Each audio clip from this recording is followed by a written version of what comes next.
Ultra EverDry is a revolutionary coating that can be used for a limitless number of applications, from sophisticated electronics to pigeon coops. It has been used on a number of different materials, including steel, aluminum, other metals, plastic, wood, and concrete. But in order for Ultra EverDry to perform at the highest level possible and to ensure a long-lasting finish, proper application of the product is very important. This video will help demonstrate the proper applying techniques needed for a high-performing coating and a safe working environment. Step 1. Personal protective equipment and general safety precautions. Always review safety data sheets and wear proper PPE. Ultra EverDry contains organic solvents and particles. Use of a NIOSH or MSHA approved half-face respirator with a P100 particulate filter paired with an organic vapor cartridge is required. Dust masks or bandanas are not sufficient for respiratory protection. Chemical-resistant polyethylene or nitrile gloves should also be used. Do not use fabric or gardening gloves to protect your hands while spraying Ultra EverDry. Safety glasses or goggles are also required.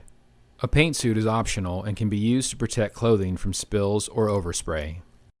Surface preparation is an important step in applying any coating. For some metal and plastic items, roughening the surface will help with adhesion of the bottom coat of Ultra EverDry, leading to greater longevity of the coating. Although the roughening shown here involves the use of sandpaper and a scouring pad, industrial methods including but not limited to sanding and blasting may be used. The appropriate method for the specific surface should be evaluated on a test surface. After roughening the surface, clean any dust, dirt, or residue with a vacuum or blower. Wipe down the surface with acetone or xylene and allow it to dry completely prior to applying the bottom coat. Even surfaces that do not require roughening, such as stone, clay, or concrete, should be thoroughly cleaned of any dust, dirt, or loose particulates. Prior to applying the bottom coat of Ultra EverDry, mix it thoroughly for at least 5 to 10 minutes. This is necessary because as the containers sit, the polymers settle on the bottom. Without sufficient agitation, the bottom coat will not have the necessary quality to bond with the surface being sprayed. This will result in shortened lifespan of the sprayed coating and in some cases, very little water or oil repellency of the final coating.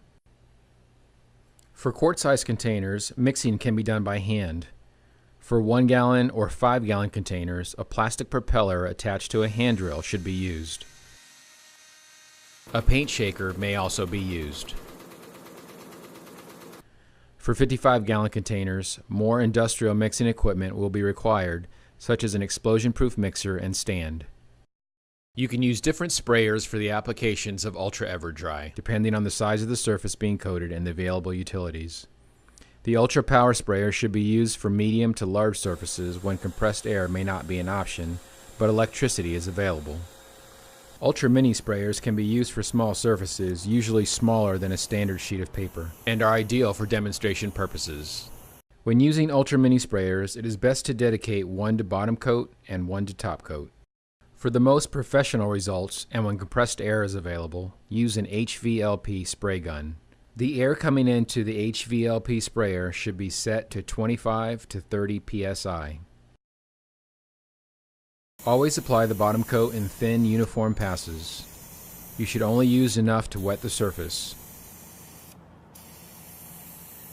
Do not over-apply to the point where there are drips or pooling of the coating. If a thicker bottom coat is needed for longer corrosion resistance, it should be applied in multiple thin coats as opposed to one thick coat. In cases where it is possible, rotating the surface between passes may be beneficial to ensure that all angles of the surface are completely covered. Proper application of the bottom coat will result in a dry film thickness of 0.25 to 0.5 mils, or 6 to 13 microns per coating layer. The bottom coat adheres to the surface and allows for proper, consistent application of the top coat.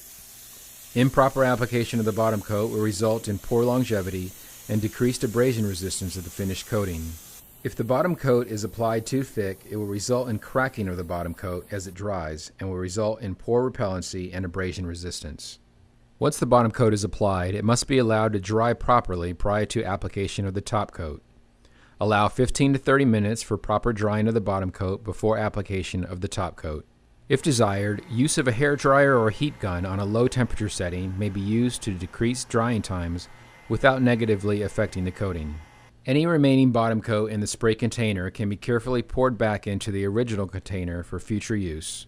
Clean up the sprayer using xylene or another organic solvent as soon as possible after completing the spraying of the bottom coat. Review safety data sheets and wear appropriate personal protective equipment for any solvent that will be used. The bottom coat alone leaves a hydrophobic coating that will repel water and resist corrosion, but will not be self-cleaning or super hydrophobic.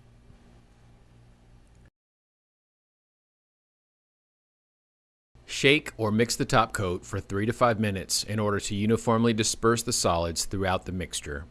This is necessary because as the containers sit, the solids settle on the bottom. In a similar fashion to the bottom coat, apply the top coat in multiple thin, uniform passes. Allow the top coat to dry for 15 minutes for initial water repellency. Allow it to dry for 2 hours prior to packaging or handling. Allow it to dry overnight for maximum abrasion resistance and water and oil repellency.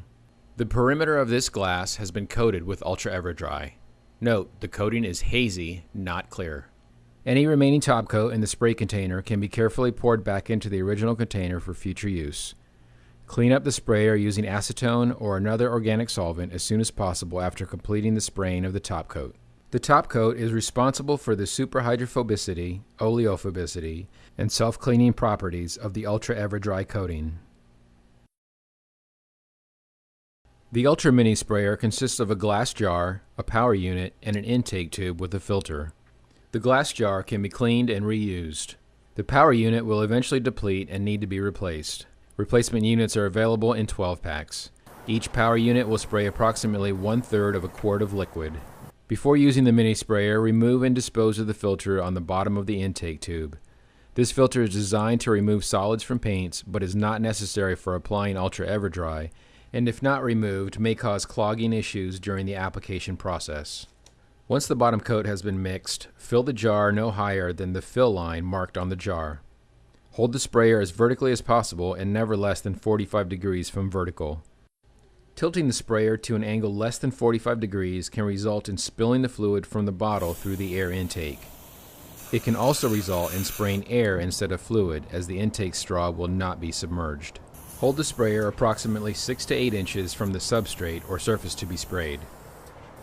Start by spraying outside of the substrate if possible, and slowly coat the substrate in thin, uniform passes, moving the sprayer at a constant speed and a constant angle throughout the coating process.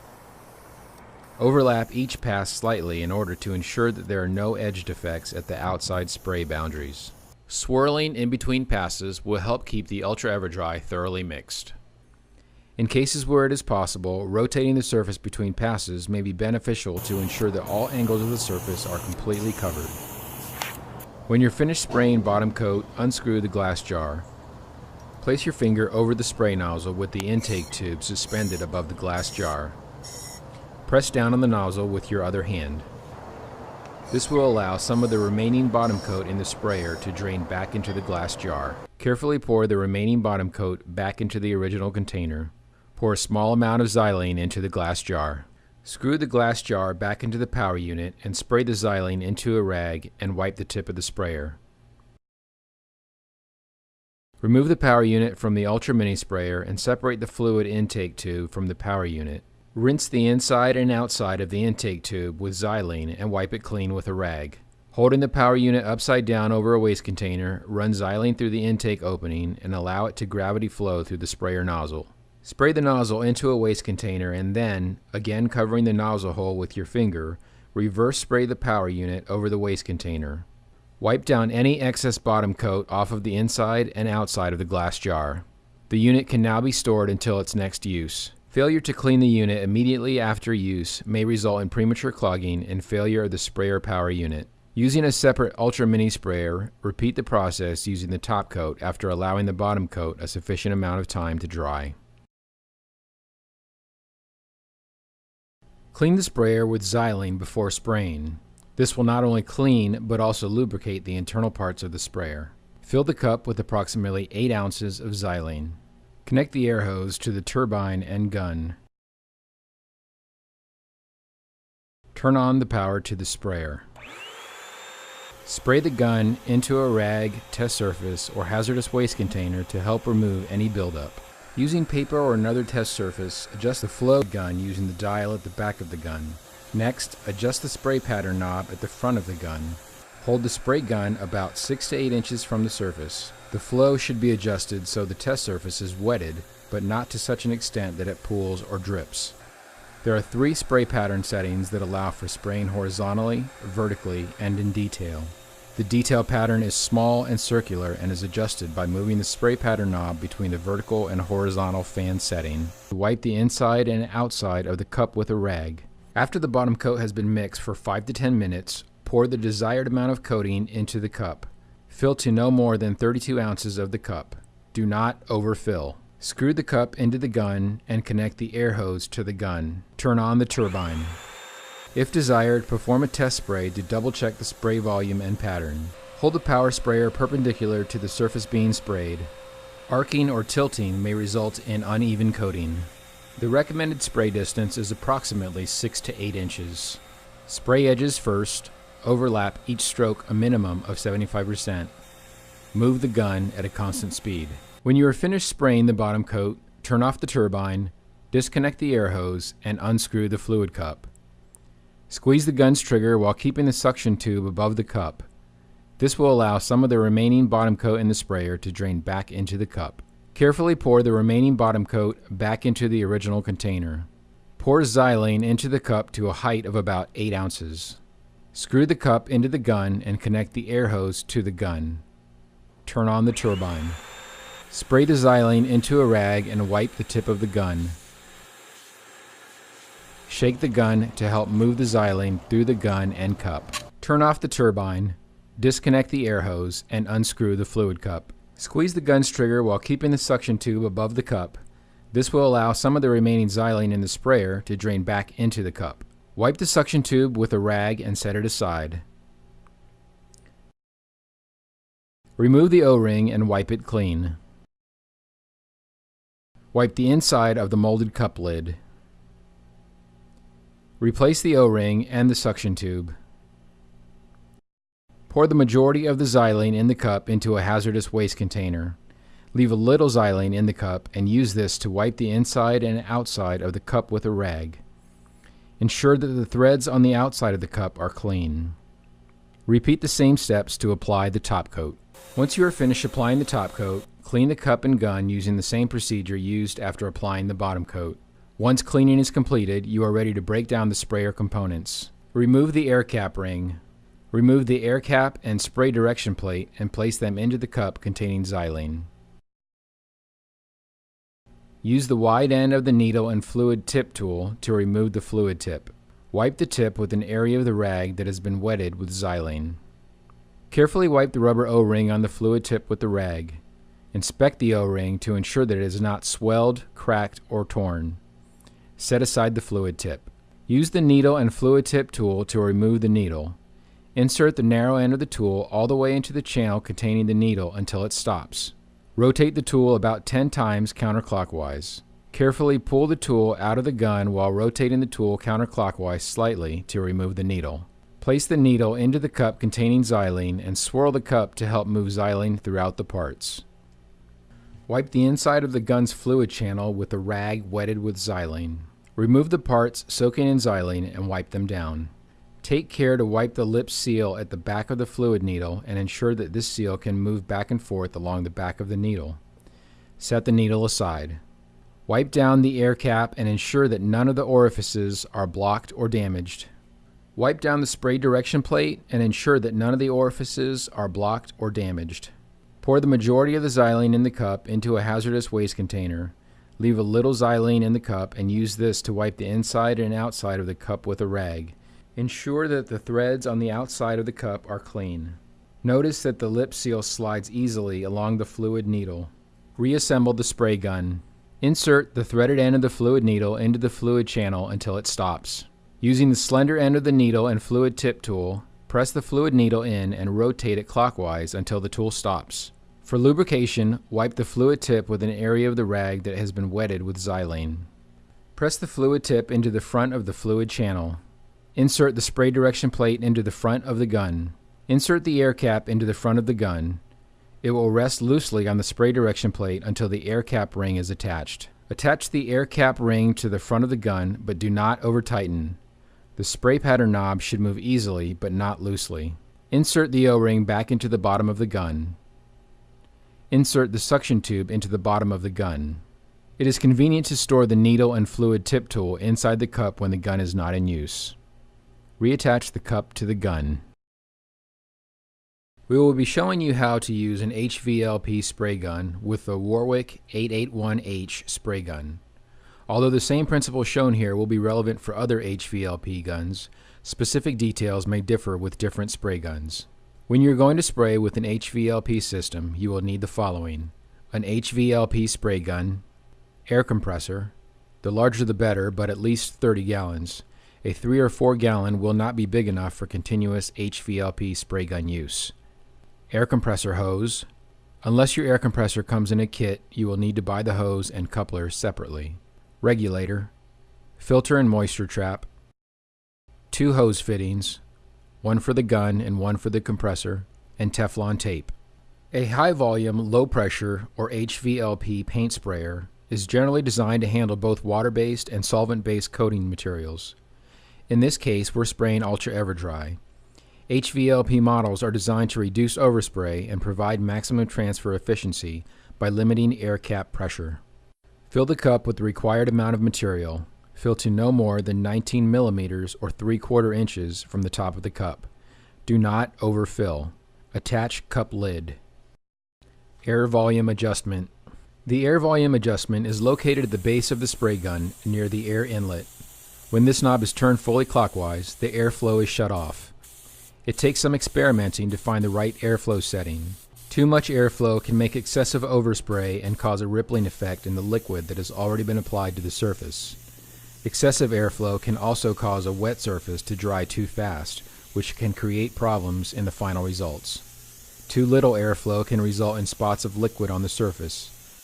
You may notice that the gun is spitting liquid instead of making a nice cloud of spray. Material volume adjustment. Turning the material adjustment knob clockwise closes the valve to prevent fluid needle movement and stops flow of liquid from the cup into the gun. Fan adjustment. This control, which is sometimes on the side or back of the gun body, adjusts how much the spray stream is flattened into an oval shape. With the fan control fully off or turned clockwise, the spray stream will create a round spot. Turn the fan adjustment counterclockwise about halfway open. If the fan width is set too small, it will take more side-to-side passes to cover the substrate being sprayed, but the bigger problem is the fact that it's easy to apply too much liquid and have problems with pooling, which yields poor results. The fan spray pattern can usually be adjusted from vertical to horizontal or any angle in between. Simply loosen the air cap, the removable cover on the front of the spray gun, and rotate the nozzle. It is typical to leave the spray pattern at vertical, in which case the gun is moved in a horizontal pattern. Test spray. Pulling the trigger halfway back will allow only air to flow through the gun. The liquid will not flow until the trigger is pulled between halfway and fully back. Pull and hold the trigger of the HVLP spray gun at the half trigger position and adjust inlet air pressure at the base of the gun. Be sure to install a pressure regulator at the gun inlet to allow for adjustment of the air pressure to 18 to 25 psi. A higher pressure setting results in better atomization of the fluid, which just means that the spray mist is finer because the droplets are smaller. Note that the air pressure entering this spray gun cannot exceed 50 psi, so I adjust the pressure regulator on the air compressor down to 50 psi.